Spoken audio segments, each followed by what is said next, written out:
legitimately getting buried under these massive requests from some of the environmental groups. But then it also, I think, became an excuse after a while.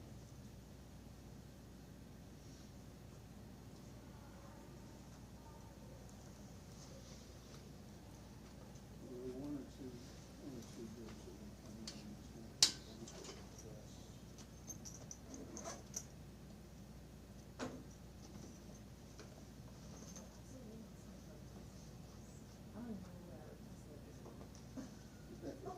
I understand TPS to be very difficult.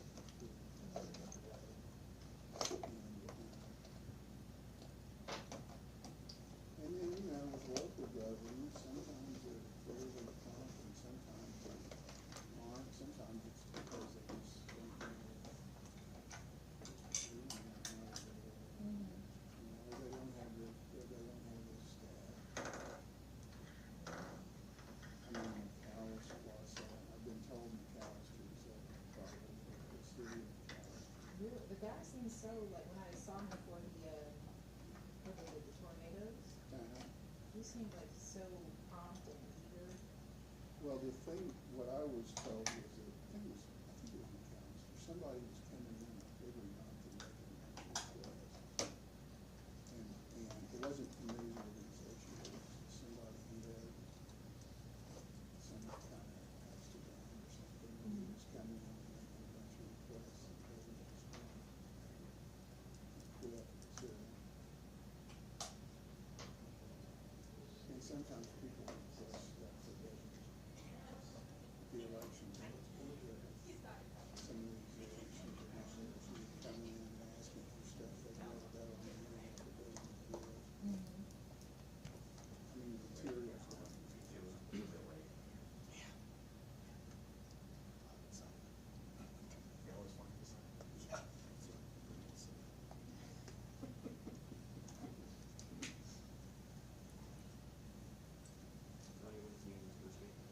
Next week. They got the gridiron tonight.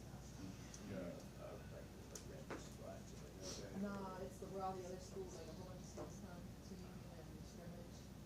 But, you might wanna tell, Spencer this. Everything's good. Cause I don't know, sports was, I don't know, but, there was like 2 or 3 teams that can't Yeah. compete because they have like practice violations in the spring. One of them's like Owasso. Tonight. Cause they were invited. They have those preseason, sometimes they call them free jamborees, Yeah. or, you know, where they come in and they'll have like 4 or End of the hour. Oh. I don't know it's be an hour, it'd be more like maybe 10 or 15 minutes. Really quick, we're gonna do, the mayor's gonna make a statement and then we'll have time just for a few questions. Yep. Okay, great. Yeah, I'm gonna be relatively quick. Just want to, first of all, thank you all for showing up this morning on such a short notice. I was a little caught off guard on the news of last night. Not necessarily surprised, but a little caught off guard. But I wanted to just come this morning, not necessarily to get through all the legalese of the governor's most recent filing in court, but just to reassure Tulsans that what you will find in there, particularly in some of the court filings, but also in the statements by the governor, are inaccurate would be the nicest way to describe it. I think a more direct way would be it is riddled with just lies. The notion that there's been any time where we have not enforced the law in this city is false, it's incorrect, it's an outright lie. Governor knows that. Governor does not care about that. The fact is, just give you maybe a couple of examples of that, and I don't know if there was any case that was cited where the governor can point to where we didn't enforce the law at any point in time. But I'm just going to give you a snapshot from just Operation Ceasefire over the last 8 weeks. Is a good snapshot of what it looks like to enforce the law in a city. In just the last 8 weeks, 88 felony arrests, 129 misdemeanor arrests. We've seized 157 firearms out of folks who have been noted dangerous to this community. We've had over 4,000 citizen contacts over that time, 22 uses of force, and only 1 complaint. I say all that to say as a snapshot, not only are we enforcing the law, but we're doing it in the most responsible ways possible, and we're getting dangerous people off the streets every day, no matter who they are, you know, what citizen of what nation they might be, or if they're non-native. That has not mattered throughout this entire time. Additionally, from a fact-based standpoint, crime is down this year in our mid-year report from last year when the policy of the city was a little bit different. So it is hard for us to, be hard for anybody to argue that this community is less safe. And so the city continues to enforce the laws of the city, of the state, and of this country. We're never not going to do that, and that's been where we've been, and I think the numbers would support that. On the other hand, you all might, since we're talking about not enforcing the state's laws in an area, you may have remembered the governor pulling the Oklahoma Highway Patrol out of the city of Tulsa. And so what I think is interesting is that if he were to maybe more accurately file documentation or lawsuit based on who's not enforcing the law in Tulsa, he should probably replace Mayor Monroe Nichols with Governor Kevin Stitt. And that is the reality. And we've been really clear, even with the governor's disinterest in making sure that he is doing his part to make the city safe, that we'll pick up the slack. So not only are we doing the job of the city, we're also now doing the job of the state. And we're doing it with partners around the table who are in this community to help us make it happen. I think if you look at the numbers, we're as safe now as we've ever been. We're going to continue to make progress. We're going to continue to make progress with our partners. And in a short bit of time, I imagine we'll have a new governor that might be a little more interested in working with the cities in this state to make life better for people all across this great state of ours. I'd also add just additional context. In addition to the OHP being pulled out of the city, when I was in the legislature, you all may or may not remember, and again, you can go back and look at news articles and news reports and everything. You don't have to take my word for it. The governor also vetoed legislation that would have increased retirement benefits for those who have served in law enforcement. And so I'm just having a hard time accepting the criticism from somebody who's shown he's been disinterested in doing what's right by citizens of Tulsa, someone who's been disinterested in doing right by folks who have worn a uniform and worn a badge, and doing right, and somebody who's been so disinterested in just following the law.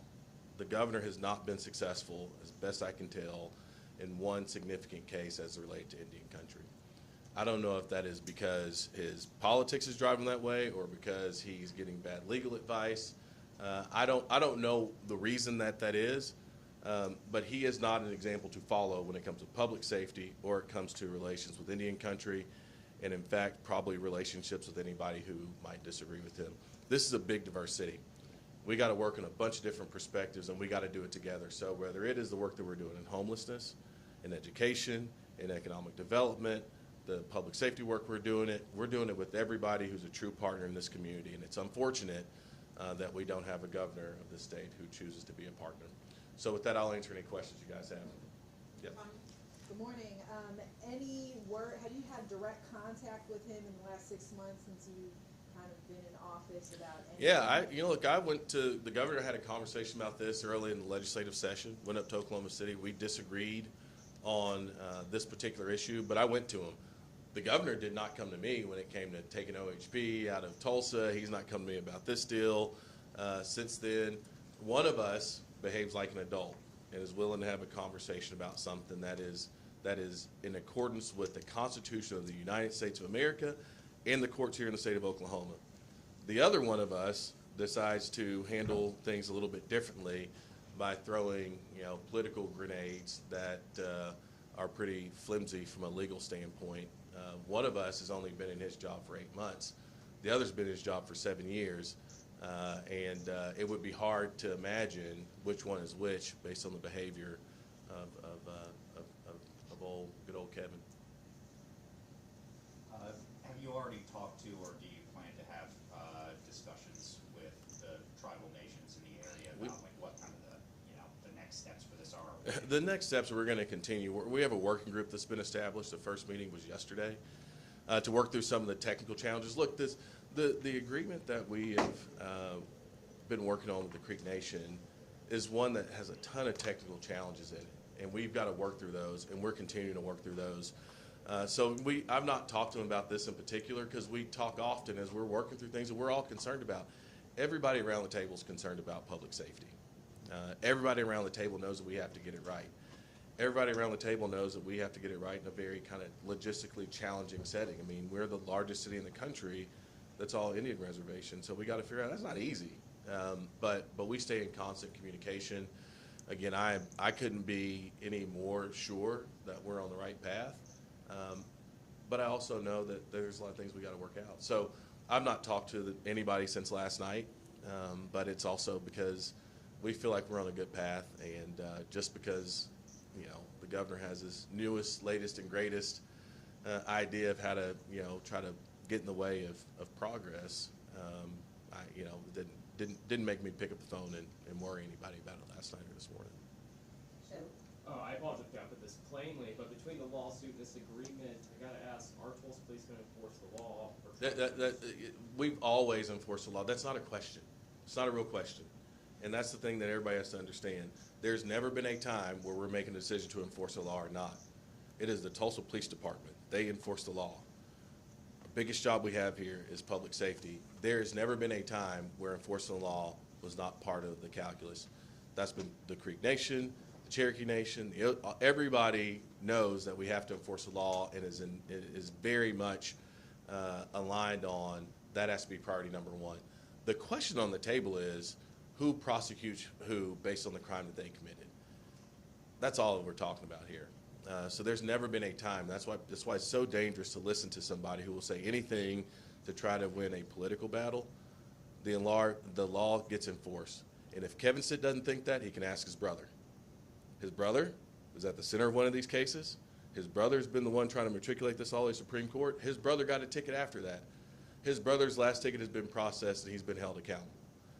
The governor knows we enforce the law here. And if he's unaware of that, maybe a family reunion or a Thanksgiving dinner can remind him that in Tulsa, Oklahoma, we enforce the law, even if your last name is Stitt. Do you know anything that, I'm sorry. You guys kind of look alike. It's just. I'll defer to the dean of. Does that mean you're not going to ask a question then? Oh, no.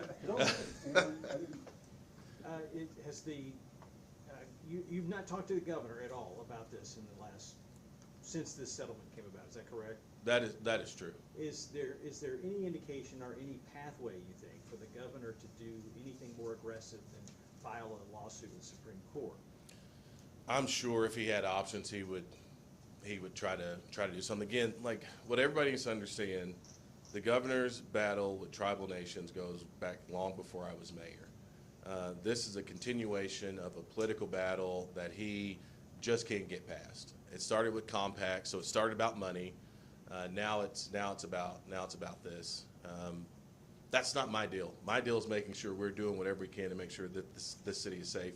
When I got elected, we were sitting on, I think it's 400 cases, about 100 defendants that we were waiting for the courts to decide who gets to prosecute them.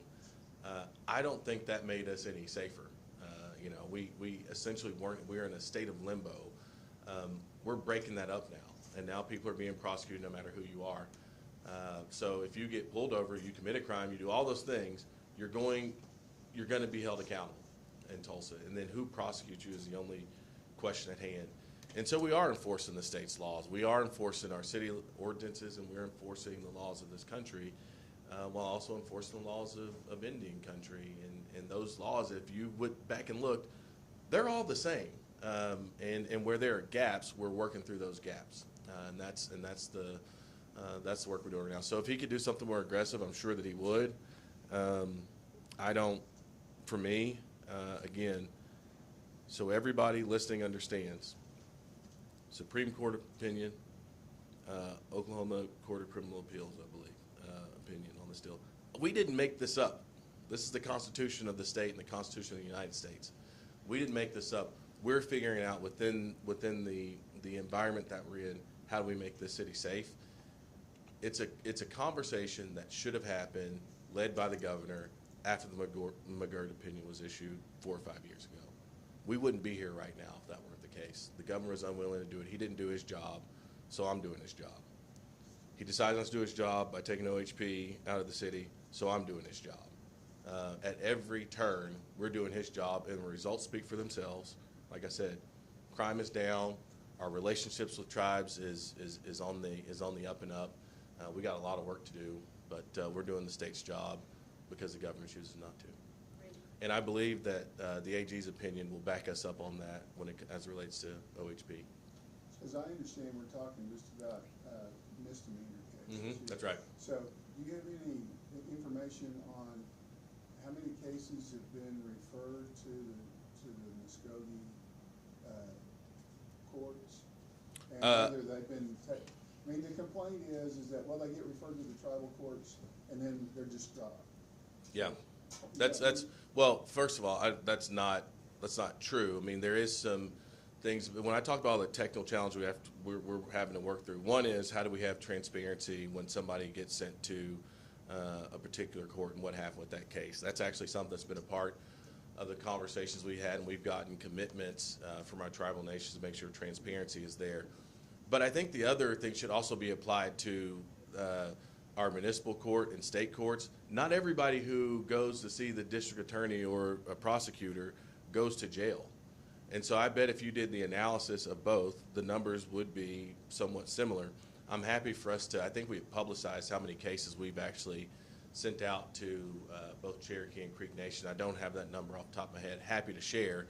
But I think what's important is make sure that as we're thinking about cases that are prosecuted, that we think about that also on the state side, on our side of the city. The analysis, I think, has to be both, because what's not happening is people just don't get prosecuted. I think there's an area of transparency that we need to work through about that process. But I mean, again, I guarantee if you went and did an analysis of every case that's gone to the DA, they're making decisions about who should be prosecuted in certain ways, and sometimes a prosecution doesn't happen.